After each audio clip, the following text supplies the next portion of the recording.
Hello students, this is the continuation of the previous video of chapter 4. Open page number 21. Dalhousie's policy of annexation. The aim of Wellesley's policy of expansion was to enslave the native kingdoms without using much of the British resources. So Wellesley की जो policy थी expansion की यानी विस्तार करने की, वो mainly ये थी कि अड़ोस पड़ोस के राज्यों हैं उनको गुलाम बनाया जाए और बहुत ज़्यादा ब्रिटिश सोर्सेस का इस्तेमाल भी नहीं किया जाए, यानी ब्रिटिशर्स जो है वो ज़्यादा खर्चा ना करे और अपने साधनों का भी वो इस्तेमाल ना करे. The states that accepted the subsidiary alliance considered the British as their friends. Eventually, in the absence of internal and external threat, they became irresponsible and their administration started deteriorating. The outcome of the conspiracy of the British was the anarchy in many princely states. The Indian rulers got trapped in it. The British got an excuse to start interfering into the internal affairs of these states on the pretext of putting an end to the anarchy. तो जो states ने subsidiary alliance को accept किया था वो ये मानते थे कि ब्रिटिशर्स उनके दोस्त हैं. अब जब उनको ये लगने लगा कि इंटरनल अंदरूनी वजह से या एक्सटर्नल बाहरी तौर पे उनके ऊपर कोई ख़तरा है, तो कोई ख़तरा नहीं है, तो वो लापरवाह होने लगे और उनका जो कामकाज था वो धीरे धीरे बंद पड़ गया, ठप पड़ गया, धीरा हो गया. इस तरह से ब्रिटिशर्स ने षड्यंत्र रचा, कॉन्स्पिरेसी षड्यंत्र रचा था इन सारे प्रिंसली स्टेट्स के लिए, और इस तरह जितने भी इंडियन रूलर्स थे वो ब्रिटिशर्स के झांसे में आ गए. ब्रिटिशर्स को ये कहने का बहाना मिल गया कि स्टेट के इंटरनल अफेयर्स में दखल देना हमारी मजबूरी है, क्योंकि जिस तरीके से अव्यवस्था गड़बड़ हो रही थी, एनार्की अव्यवस्था गड़बड़ हो रही थी, उसको ख़त्म करना पड़ेगा. They annexed many states under the same excuse. Thereafter, Burma, now Myanmar, and regions of Punjab were also annexed. If the king died without a son, his state was annexed.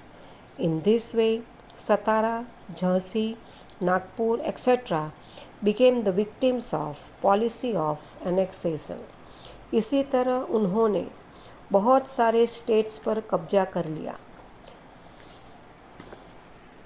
उसके बाद बर्मा, जिसको आज हम Myanmar कहते हैं, और कुछ पंजाब के क्षेत्र ब्रिटिशर्स के कब्जे में आ गए. अगर कोई राजा मर जाता है और उसका कोई अपना बेटा नहीं है तो वो स्टेट तुरंत ब्रिटिशर्स के कब्जे में आ जाता था. इस तरह से सतारा, झांसी, नागपुर ये सब एनेक्सेशन पॉलिसी के विक्टिम्स यानी शिकार बन गए. Now page number 22. Dalhousie aimed at helping the British traders to make huge profits from the trade of tea, coffee and cotton by capturing the areas that produce these commodities on a large scale. To consolidate the British rule in India and to run the administration smoothly, many changes were introduced by Dalhousie in India. तो Dalhousie का जो main M था कि किस तरह से British businessman हैं उनकी मदद की जाए, उनको ज़्यादा से ज़्यादा फ़ायदा पहुंचाया जाए टी, कॉफ़ी और कॉटन के ट्रेड से. उन इलाकों में कब्जा करके जहाँ पे ये सब कमोडिटीज़ की भारी मात्रा में उगाया जाता है. ब्रिटिश रूल का एकत्रीकरण हो जाए और साथ ही साथ एडमिनिस्ट्रेशन बढ़े और आराम से चले. इसके लिए बहुत सारे चेंजेस डलहौजी ने इंडिया में किए।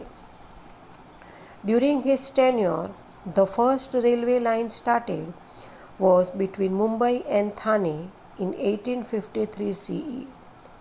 Second was the modern postal system started in India, and wireless system between India and England too was introduced during his tenure. Third, he passed laws to ban child marriages and advocated widow remarriage. Then fourth was English education spread in India during this time. Fifth was the first 3 universities in India were established in Mumbai, Chennai and Kolkata in the year 1857 CE. So these were the changes which were introduced by Dalhousie. Thus, 3 reforms were basically for the expansion of British rule and ease in administration. Although Indians benefited later on, they had to suffer a lot with the introduction of British reforms. So Dalhousie के time पे पहली railway line Mumbai और थाने के बीच में शुरू हुई थी 1853 CE में। पहला जो मॉडर्न पोस्टल सिस्टम था, डाक सेवा, वो शुरू हुई इंडिया में। साथ ही साथ वायरलेस सिस्टम इंडिया और इंग्लैंड के बीच इन्हीं टाइम के पीरियड में शुरू हुई।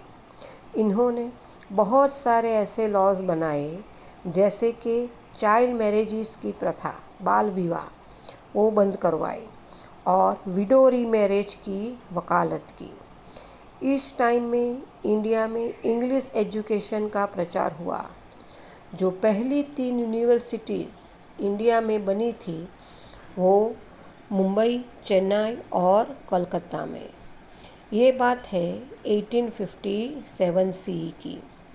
ये सब जो बदलाव किए जा रहे थे वो इसलिए कि ब्रिटिश रूल ज़्यादा से ज़्यादा इंडिया में फैल सके और साथ में आराम से उनका एडमिनिस्ट्रेशन चल सके। बाद में इंडियंस को बहुत ज़्यादा फ़ायदा हुआ, लेकिन उस टाइम पर जो है ब्रिटिशर्स जो चेंज लाए थे उसके कारण लोगों को काफ़ी ज़्यादा परेशानी झेलनी पड़ी। Dissatisfaction of people. After the policy of subsidiary alliance, Dalhousie policy of annexation shook the whole nation terrible. This resulted in the dissatisfaction among the people towards the British. You must have seen the film Kranti and Mangal Pandey. If you have not seen, then try and see these movies. At this time, the people were suppressed under the dictatorial regime of the British. In addition to that, the reforms made by Dalhousie added fuel to fire.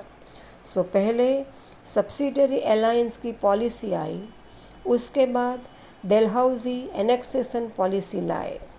इससे पूरा nation हिल गया और इस वजह से लोगों का British के प्रति आक्रोश बढ़ गया। और ये 2 फिल्म क्रांति और मंगल पांडे में दिखाया गया है कि किस तरह लोगों का रोष ब्रिटिशर्स के प्रति बढ़ रहा था। अगर आपने फ़िल्म नहीं देखी है तो आप ये फ़िल्म देख के आपको पता चल जाएगा। ये वो समय था जब लोग जो है वो पूरी तरह से दबाए जा रहे थे। ब्रिटिशर्स तानाशाही, डिक्टोरियल तानाशाही चला रहे थे और इसके अलावा डलहौजी ने जो बदलाव किए उससे आग और भड़क गई। Different people reacted differently to railways, facilities of post and telegraph and Western education. Orthodox people felt that the British wanted to destroy their culture. The reforms done by the British were basically for running the administration smoothly. The dissatisfaction of people had reached a point of saturation and they were in the state of rebellion, which resulted in the freedom movement of 1857.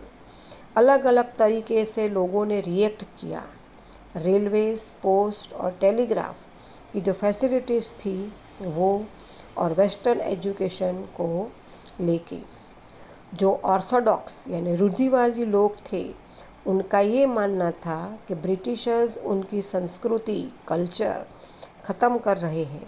लेकिन ये जो changes Britishers द्वारा किए जा रहे थे वो सिर्फ इसलिए कि कामकाज जो है वो सही तरीके से हो सके। लोगों का असंतोष, डिससेटिस्फेक्शन एक चरम सीमा पर पहुंच गया, सैचुरेशन पॉइंट पर पहुंच गया था, और इस कंडीशन पे आ गए थे कि लोगों ने बगावत कर ली। दे स्टार्टेड रिबेलियन, बगावत कर दी। उसका रिज़ल्ट ये हुआ कि आज़ादी का मूवमेंट जो 1857 का था वो उस टाइम पे शुरू हो गया। तो students, here we have completed this chapter. For homework, you have to write the answers of this chapter in your workbook.